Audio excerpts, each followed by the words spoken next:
Record. Okay. I tried to wing it too much. Alright. Let's go ahead and hit the snooze. And that'll get us started off. So we're starting at 16 minutes. Let's wait till it gets about 16:30 so we get a little bit better idea. 5, 4. All right. Hello, Nowata County. You're listening to the Know What I Can podcast. We're here to talk about all things healthy and valuable for building community in Nowata, Lenapaw, Delaware, South Coffeyville, Juan, and more. My name is Marcus Scherza. I'm the Nowata County TSET Healthy Living Program Lead Coordinator. TSET stands for Tobacco Settlement Endowment Trust. Our 3 areas of focus are nutrition, physical activity, and tobacco cessation to help lower preventable diseases for a healthier and happy lifestyle for everyone in Nowata County. With me today is Nowata Can's Executive Director, Trista Milliman. And if we're just going to cheat, this is our first podcast. We're going to roll with this. I'm not going to take ourselves too seriously. Well, I don't need to have notes to tell me that I'm Trista Milliman, but like Marcus said, I am the Executive Director, and I'm also the Drug Free Communities Support Program Project Coordinator. And so Drug Free Communities grant, that was actually our first federal grant that Nowata Can's ever had, and it's actually the nation's leading effort to mobilize communities to prevent and support substance abuse and prevention in our youth population. So we were awarded that in 2018, so hopefully we keep going with it for a while. So yeah, it's been in a lot of ways there's been stuff in the community that you might not realize that has made impacts. Sometimes people with our grants don't realize that some of it's policy things that we've changed, and there are things that we've done in the community that people do see, and we'll talk about that at other podcasts. But for today, we're here to promote the Scissor Tail Walking Trail. And one of the ideas that we had was to do a podcast on some historical sites and buildings around the Scissor Tail Walking Trail. And today we are going to be talking about the Kentucky building. And we have with us Paul Hughes, the owner of the Kentucky building and a historical connoisseur of Nowata County and more. He gives that look, but he knows. He comes prepared every single time with just tons of knowledge. So I'm going to throw it to you, Paul. What would you like to know? The Kentucky building was built in 1909. Nobody really knows why it's called the Kentucky building, other than the stained glass that says the Kentucky building over the archway. Most of the buildings had an archway over the doorway. The Virginia building, so maybe they were going to have a building for every state. Maybe they had significance to the people who originally owned the buildings. I.e. the Virginia building. Right. I can't think of another one that's named after a state. But David Lynn's building, the Guns and Gals, originally 2-story, there were archways all the way down. That building was built just before ours. There was a big boom around that time because there was a house over by the Methodist Church, and it was built in 1909. There was a wealthy family that owned the lumber company, and they did a lot of construction right around that time. That's whenever were we at our biggest at that time, around 1909, 1910? Yeah, the population went from the time they started drilling oil at about 400, 500 people to 4,000 within just a matter of 4 or 5 years. Well, and we're sitting on the shallowest, is it the shallowest oil well? Yeah, in the world. In the world, yeah. Shallowest Earl Field in the world. Do you remember when statehood was? 1907. 07. So they built it 2 years after statehood. Okay. Right. And the majority of the downtown was built very fast. Water lines laid down. Brick plant was going full blast. Streetcar came in about 1912. So everything was just built in a hurry.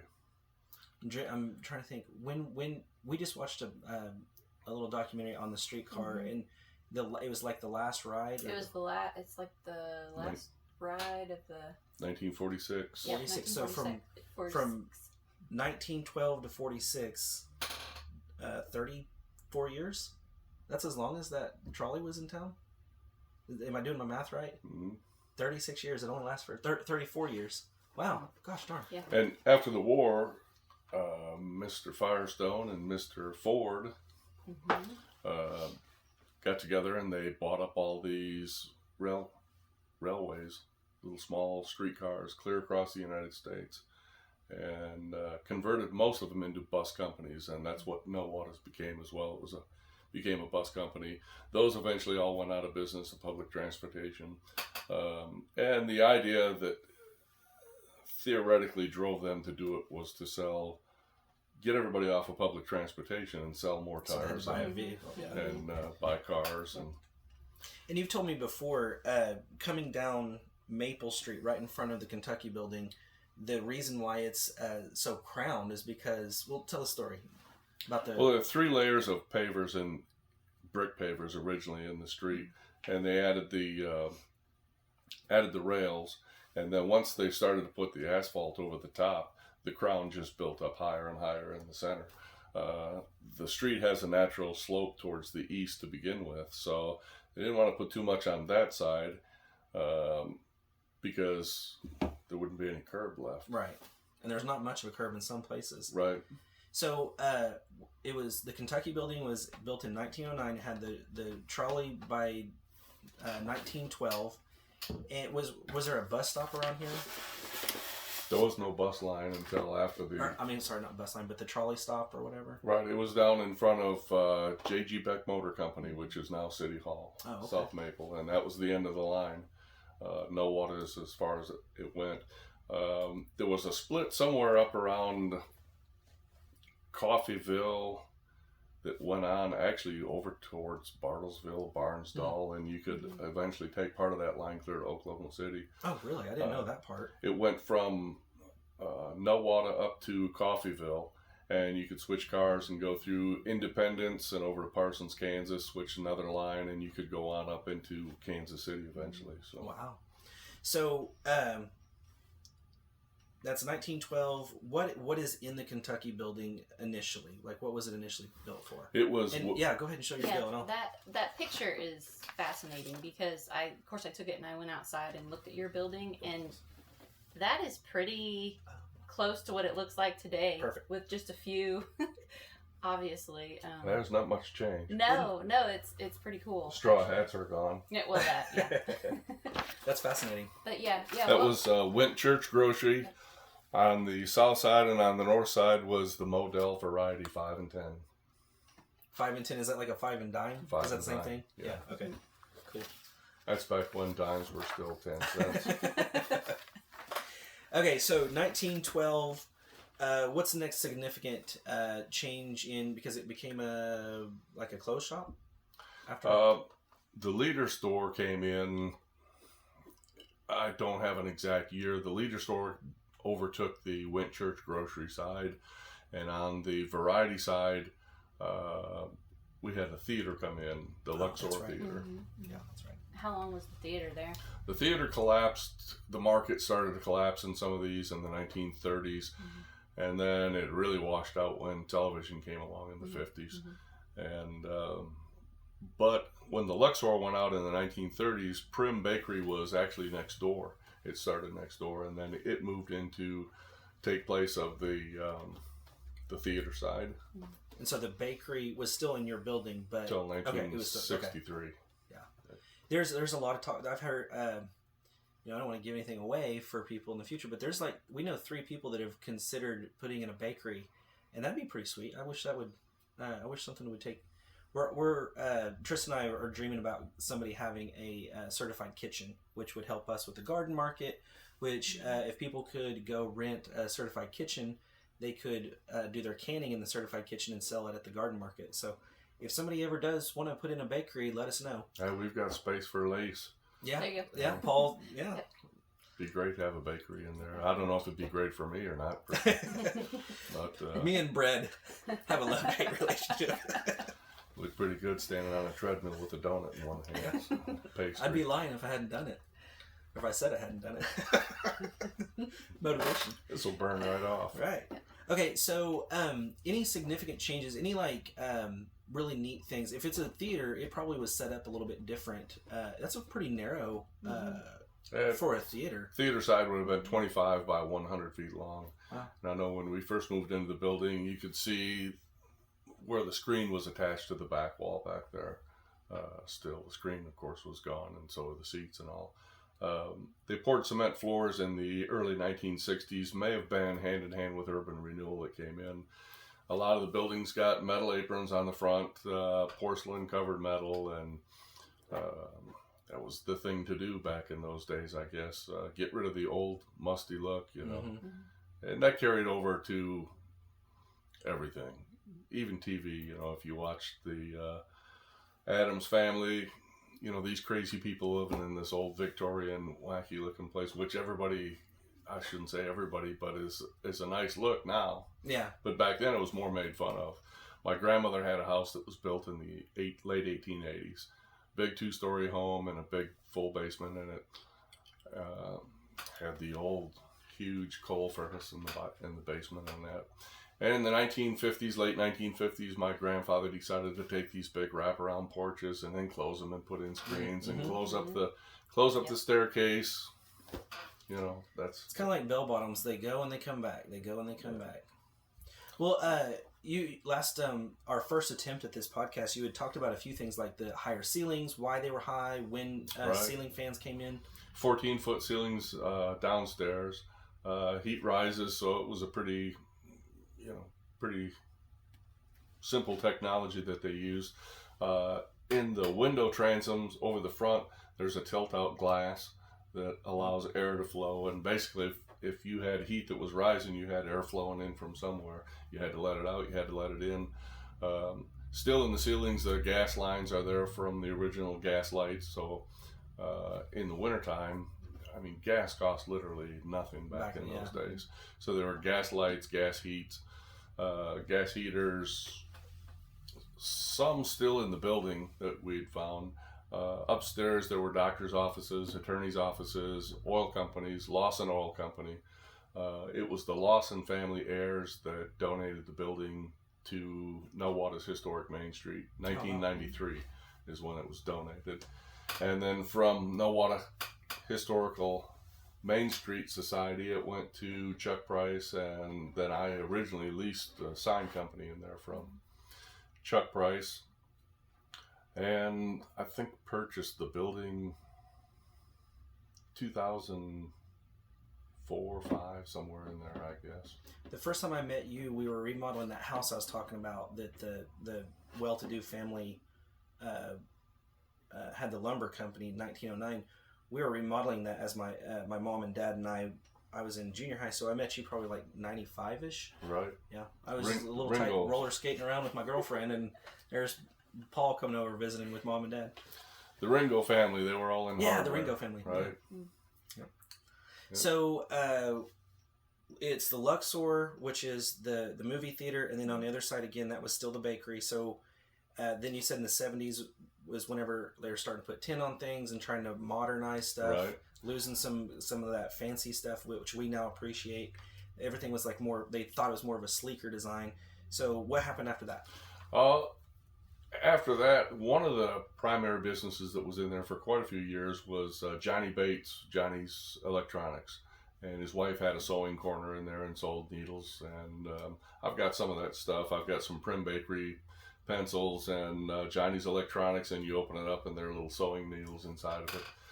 And so they were in there for quite a few years. I know when we first moved in and started searching through the other side of the building, there were radio tubes by the shovelful that were just being tossed into trash cans. And later when I got into sound equipment and amplifiers, you know, your heart kind of sinks when you think about all that stuff. A lot of them were video tubes, which wouldn't be worth, you know, much. But now, when was it the Otasco? Otasco, it was 1957, and I think they only lasted about a year, maybe 2 years, and then they outgrew that building. They were only on the south side from what I could tell. They may have tried to expand into the other side, but Prim Bakery had taken that up at that time, so they moved into the Virginia Fitness Center, or the Virginia building. And So that would have been 1957. Other than that, and offices in that upstairs. Dr. Stevick, Dr. Wheeler were upstairs. There's probably a lot of people around that still remember them. They delivered a lot of babies, especially during the time. Yeah, especially during the time when the Savoy was the hotel. Then they built the Nowata Hospital over here, which became the museum. And we've talked about it quite a few times, and I never I heard doctor's office, but I didn't think about babies being delivered there. In the summertime when the sun is just right shining on the upstairs windows, you can see a ghosting of the letters Dr. Stevick. Oh, I thought you were going to say ghost. I was like, That's a whole other podcast. Yeah. We'll wait for October. So that's primarily after the 1970s. The building really fell into disrepair, and I haven't found much that was in there during the 1980s. There was a short-lived sporting goods store in there, basketballs, and to supply some of the local sports ventures. But hadn't been much in there when we first came in. There had been an attempt to make it an antique mall, and that would have been 1997. Wait, the real important question. Did the building ever make it into the Nowata Possums movie? No, it did not. I didn't even think about that. But we did have the Nowata Possums radio set that was stored in the back for quite a few years. Hollywood memorabilia. Yep. So we're getting close to wrapping up. We don't have to keep it on the mark, but you may hear a little beeping, and that's trying to keep us on track. But there's a few little things still left. Oh, wait, there it is. Yeah, just tap that top of that real quick. Okay, it's good. Okay. Unless it's going to just do that. Okay. Oh. The brownies That's are how done. we roll.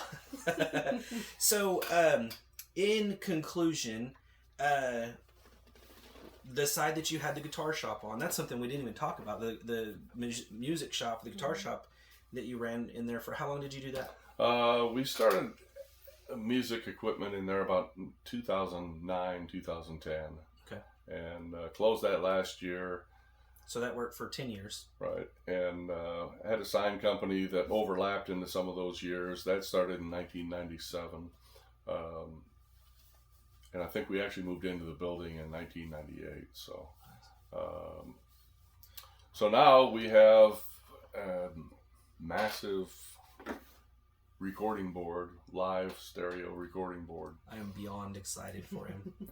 And I And am literally, this is on record. I'm telling Paul, at any point, if he needs help, he will holler at me, and I will be up here in my work clothes to help him remodel. And we're on the doorstep of working on that right now. That'll be enclosed into a sound booth, and we'll have a nice big area that's open. It used to be exactly where the theater was. There'll be a recording studio, and we should have it open for live music. As far as the front part, unless we get somebody snagged in for a bakery or something, we might toy around with a hot dog bar idea with a soda fountain, something like that. That's exciting. Tell everybody that you are what you eat. Well, that is a great segue. We're going to end it there because we'll always just leave you hanging. There's plenty of things that we could have touched on, but we want you to tune back in. We're going to continue to do a lot of podcasts.